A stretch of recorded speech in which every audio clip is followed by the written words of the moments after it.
My name is Eleanor Whitfield, and I am 67 years old. For most of my life, I have considered myself a patient woman, steady, observant, and slow to anger. I grew up in an era when dignity meant something, when people kept their word, and when a home was built on trust as much as it was on bricks and siding. For years, I believed my marriage embodied those values. My husband, Robert, and I had been together for almost 30 years. We met late in life, married in our 40s, and built what I thought was a peaceful, stable existence. I had retired from my career as a school librarian 5 years ago, and Robert had scaled back his hours as a property inspector. We enjoyed simple routines. Sunrise coffee on our back porch, evening walks around the neighborhood, Sunday dinners with my daughter, Marissa, and my 2 grandsons. These things grounded me. They made me believe I was safe. But safety can be an illusion, and illusions are fragile. They crack long before they crumble. Looking back, the first crack appeared the day I mentioned wanting to renovate my mother's old house. I had inherited it after she passed, a modest, charming place with creaking floors and a peach tree in the yard. I wanted to fix it up for Marissa and the boys, to give them a home they could feel anchored to. Robert smiled gently at the idea but said, "Renovations are expensive. Let's not let money divide us, Ellie. We should make decisions together." I agreed. Of course I did. That house held memories, and decisions about it felt delicate. So, when I sold a portion of farmland I had inherited years prior, something my father left me, I trusted Robert when he said he would help us invest the money wisely. It was a significant amount, $120,000. "Let's keep it safe," he told me. "Let me handle the logistics. Money shouldn't divide us." I remember that line so clearly because it sounded noble. It sounded loving. And I wanted to believe it. I wanted to believe him. But in the quiet corners of my mind, something felt slightly off. A hesitation in his voice. A distracted look in his eye. The way he changed the subject whenever I asked where exactly the money had been placed. I chalked it all up to my own overthinking. After all, he had never given me a reason to distrust him. Or so I thought. Life moved along. We raked leaves together. We planned a trip to Oregon. We held hands at the grocery store. But every now and then, usually in the soft dark of night, an unease would awaken me. I would glance over at Robert sleeping beside me and wonder why I felt like a stranger was occupying half the bed. One chilly November evening, Marissa asked if I might help with a down payment on a car. Something modest, used, reliable. I told her I needed to check on my funds first. I had no reason to doubt that the money was still where Robert said it would be. When I asked him about it later that night, his face tightened, just for a moment, barely noticeable. But I saw it. After 30 years with a man, you learn to spot the micro-expressions, the tiny betrayals of truth. "Let's not stress over money, Ellie," he said again. We made that promise. Something cold fluttered across my chest. Because for the first time, I realized he didn't say, "Money shouldn't divide us." He said, "Let's not stress over money." And the difference between those two statements felt enormous. I didn't know it yet, but I was about to step onto a path that would unravel everything I thought I knew about love, trust, and partnership. And the truth waiting at the end of that path would burn through every illusion I had left. The following week began like any other. I baked a batch of gingerbread cookies, tended the winter vegetables in the garden, and answered a few emails from my former students who still liked to update me on their lives. Normalcy wrapped around me like a wool blanket, warm, comforting, deceptive. The shock came on a Thursday afternoon. I had been cleaning out the old cedar chest where I kept my important papers. Birth certificate, my mother's letters, tax documents, and the receipts for the farmland sale. One document caught my eye. The original deposit slip for the $120,000 that had been placed into a joint investment account Robert said he managed. Something nudged me, an intuition so subtle yet undeniable, urging me to check that account myself. I had never bothered before. I trusted Robert. But trust, I've learned, sometimes hides blind spots.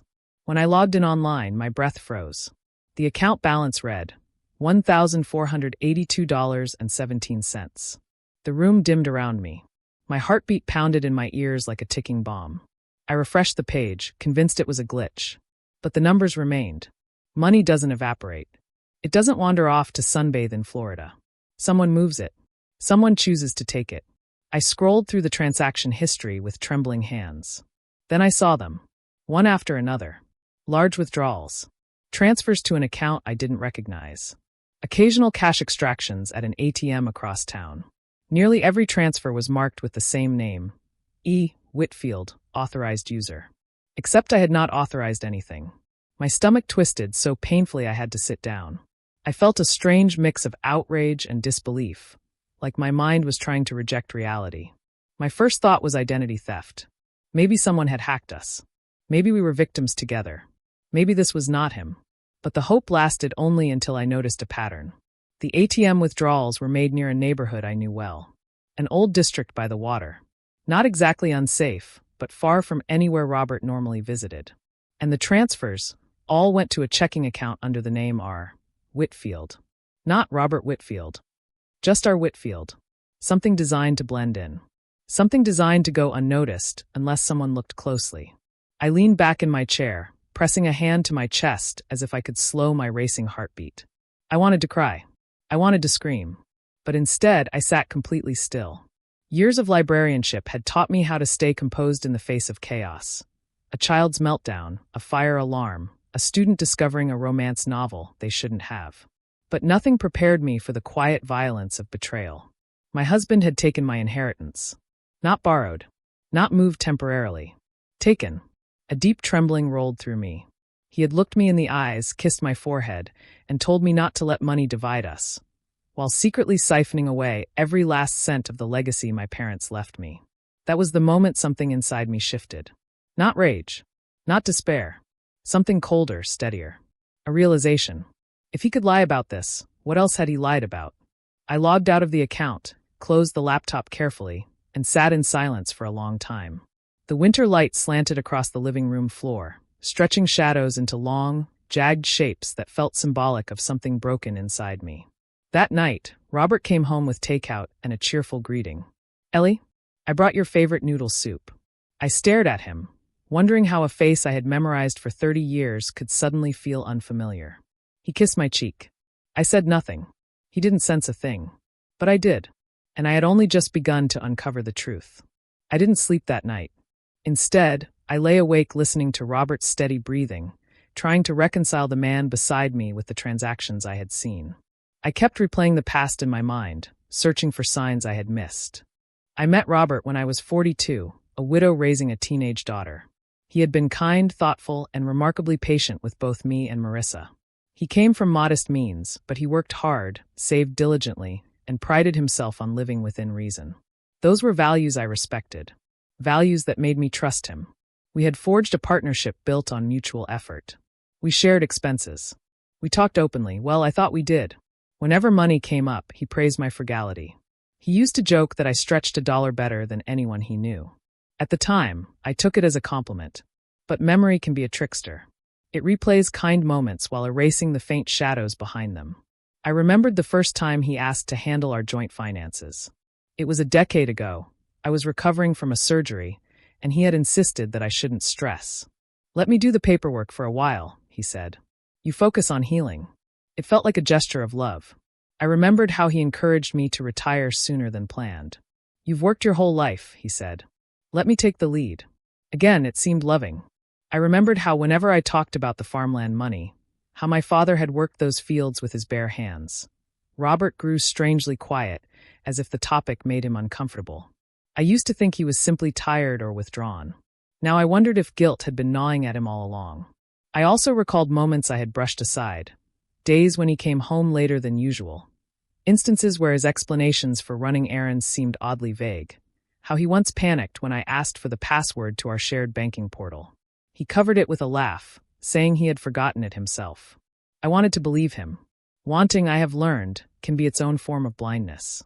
But the deeper I dug into memory, the more I realized that Robert had always carried a streak of pride and insecurity. He disliked feeling financially inferior to me. He rarely spoke about his childhood, but when he did, he mentioned how ashamed he felt when other kids teased him for wearing secondhand clothes. I once overheard him tell a colleague he was finally married to someone with a solid financial head. It struck me as odd then. Now it struck me as telling. In the quiet darkness of that night, I pieced together a picture I had refused to see. He had always measured himself against the world, terrified of falling short. Somewhere along the way, he began to resent how easily I managed money. how comfortable my inheritance made life, how confident I felt when it came to planning for the future. My father used to say, "A person who fears poverty more than dishonor will choose the wrong path every time." It was a saying I'd always admired. Now I fully understood it. Robert wasn't evil.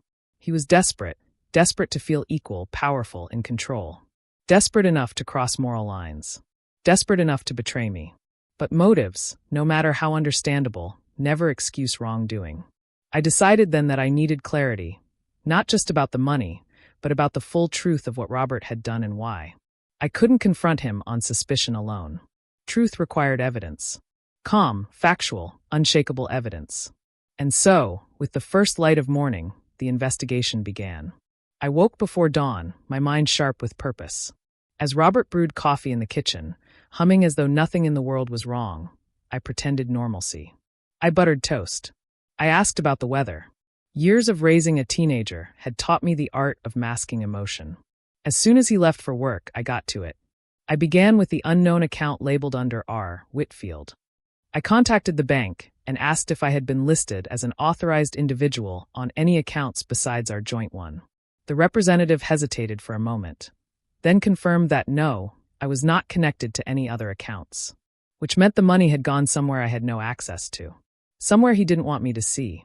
I requested printed statements of our joint account for the last 3 years. I spent hours combing through each line, highlighting transactions that made no sense. There were frequent withdrawals from ATMs coastside, near the old industrial district. There were occasional deposits in odd amounts, like someone juggling cash flow. Then came the most troubling detail. Several larger transfers had been initiated from a device that was not mine. Robert often claimed his phone malfunctioned and needed repairs. He had gone through 3 phones in the last 2 years. I once teased him about being rough with electronics. Now I wondered if he'd been destroying his digital trail. At noon, I drove to the industrial district. The wind off the water was icy, and the gulls overhead screeched as if warning me back. I parked near the old pier where many of the ATM withdrawals had occurred. There wasn't much there: a liquor store, a laundromat, a small cafe, and a rundown apartment complex with peeling paint. I walked slowly, blending in with a handful of people on the street. Then I saw it, an ATM partially shielded by the corner of the apartment building. A perfect place for secrecy. I pulled out my phone and snapped a photo, not of the ATM, but of the surrounding area, a time-stamped record of the location. Evidence. On my drive home, my mind raced. Was he supporting someone? Was he gambling? Was he in debt? None of the possibilities eased the ache inside me. When I returned, I checked our filing cabinet again, this time more thoroughly. That was when I found a folder tucked behind old instruction manuals, thin, easily overlooked. Inside were receipts from a towing company, insurance papers for a car I didn't recognize, and a rental agreement for a storage unit I had never heard about.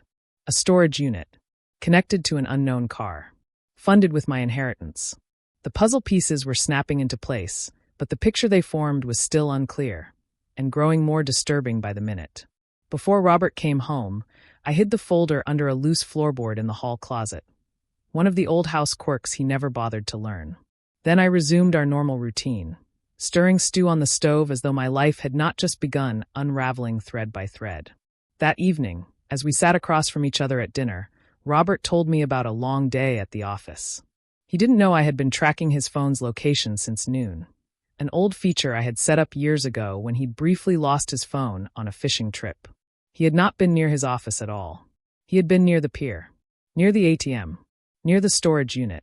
I nodded as he talked, stirring my soup to hide the trembling of my hand.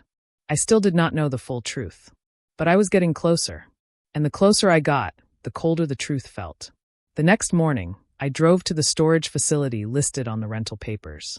It sat on the edge of town, rows of metal units behind a keypad gate. When I walked into the office, the attendant greeted me with a bored expression. "Good morning," I said calmly. "I'm checking on Unit 48. I believe my husband holds the contract, and I'd like to confirm something."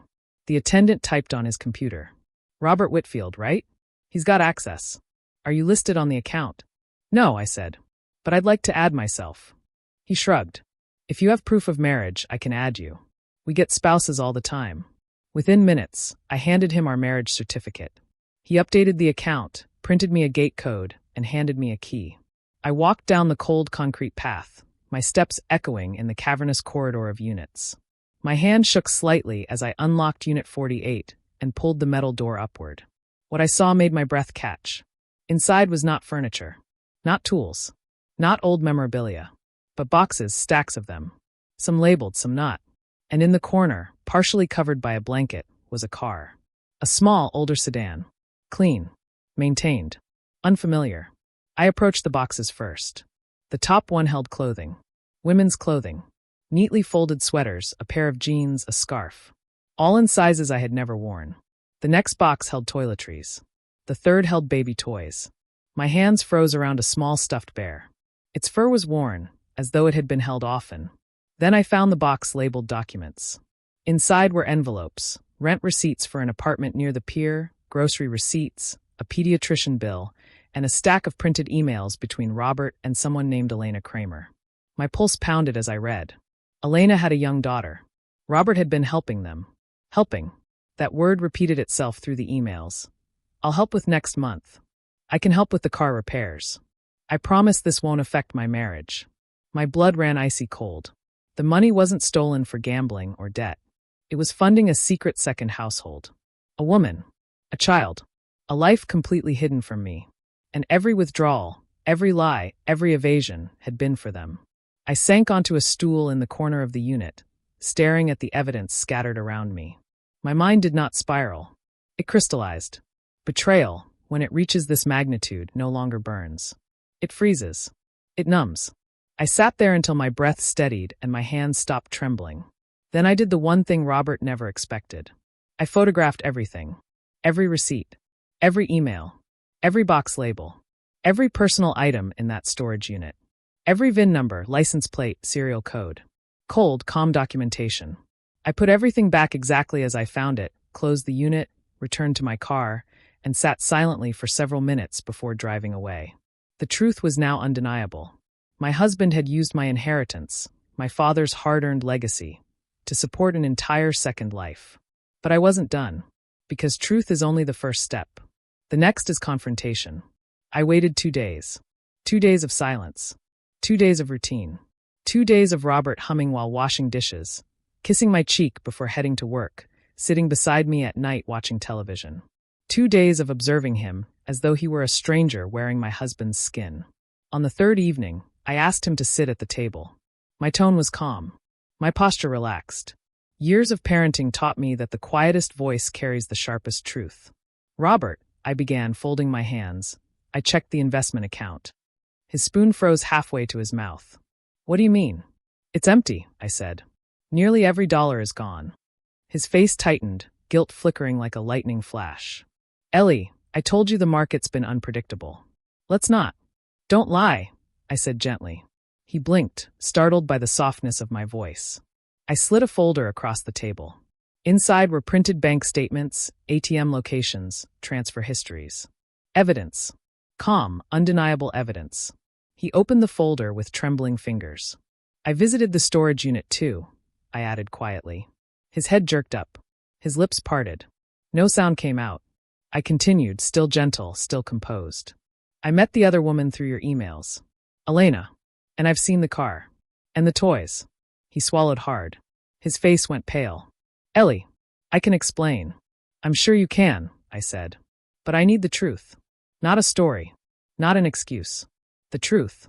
For the first time in our marriage, Robert looked small, like a boy caught stealing, ashamed but still scrambling for justification.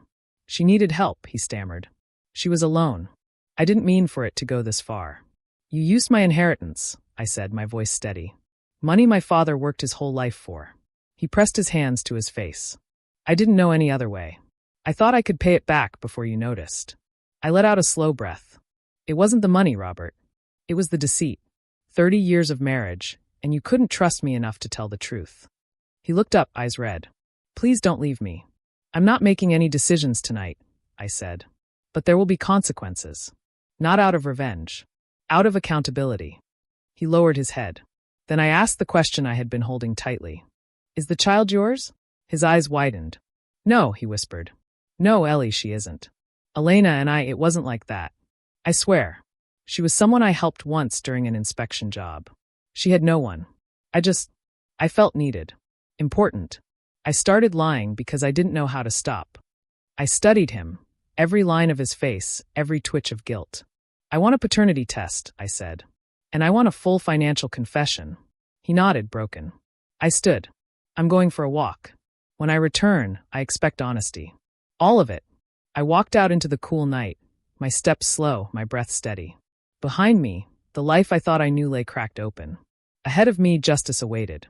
The next week unfolded with a kind of quiet precision, the way a well-organized library shifts from chaos to order one shelf at a time. First, the paternity test. It came back negative, confirming that Robert had not fathered Elena's child. I felt a flicker of relief, a small mercy in a sea of betrayal. Second, the financial confession. Robert gave me full access to his accounts, passwords, emails. It became clear that he had spent nearly all of the $120,000 over 3 years: rent, groceries, repairs, gifts, and cash transfers. He had not kept any for himself. Not a cent. His motive was exactly what I had suspected: emotional validation, a sense of usefulness, and a fear of telling me the truth. But consequences must match the harm done. With the help of my daughter, I contacted an attorney who specialized in marital financial misconduct. Calmly, methodically, I provided evidence: the photos, receipts, bank statements, emails, storage unit documentation. The attorney explained that I was legally entitled to reimbursement of the funds and damages under marital asset laws. He also advised separating our finances immediately. So I did. I opened my own accounts. I froze the joint account. I placed a temporary financial restraining order on Robert's ability to withdraw or transfer large sums. I filed a formal complaint for dissipation of marital assets. All done without raised voices. Without vengeance. Robert, to his credit, did not fight me. He signed every document. He apologized until his voice cracked. He admitted wrongdoing in writing, agreeing to repay the entire $120,000 through wage garnishment, sale of his personal assets, and liquidation of investments he had kept separate. We began marital counseling, but I made it clear that reconciliation, if it happened at all, would come after accountability, not instead of it. As for Elena, I contacted her. Not to shame her, not to attack her, but to set boundaries. When we met at a cafe, she looked nervous, clutching a cup of tea. I'm not here to blame you, I said softly. But the financial support ends today. Robert's actions have consequences. She nodded, tears in her eyes. I never wanted to hurt you. He said you had plenty. I thought he was helping willingly. He was helping with money that wasn't his to give, I replied. I hope you and your daughter find stability, but it won't be funded by my family's legacy. She understood. We parted peacefully. Back home, Robert slept in the guest room.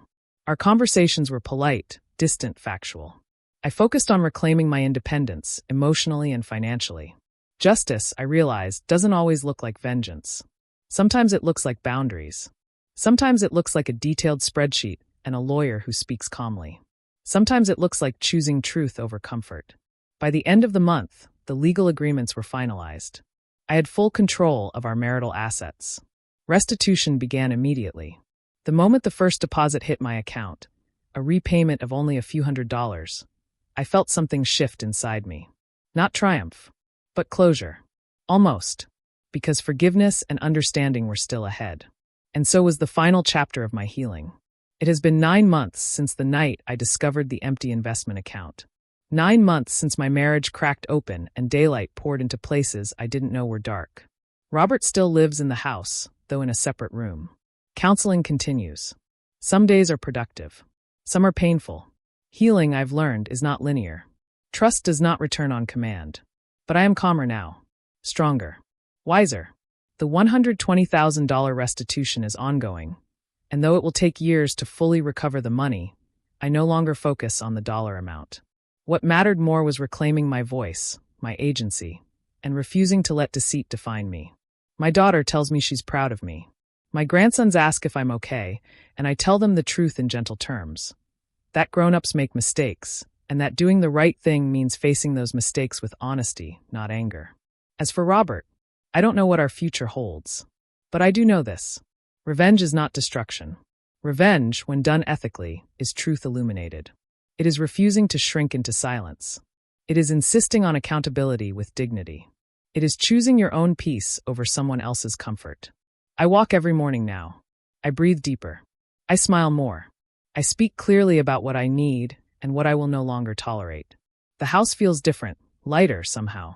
Maybe because I finally understand that trust is not a gift. It is an agreement. And agreements must be honored to survive. If you're listening to my story right now, I'll leave you with the lesson that carried me through the darkest moments.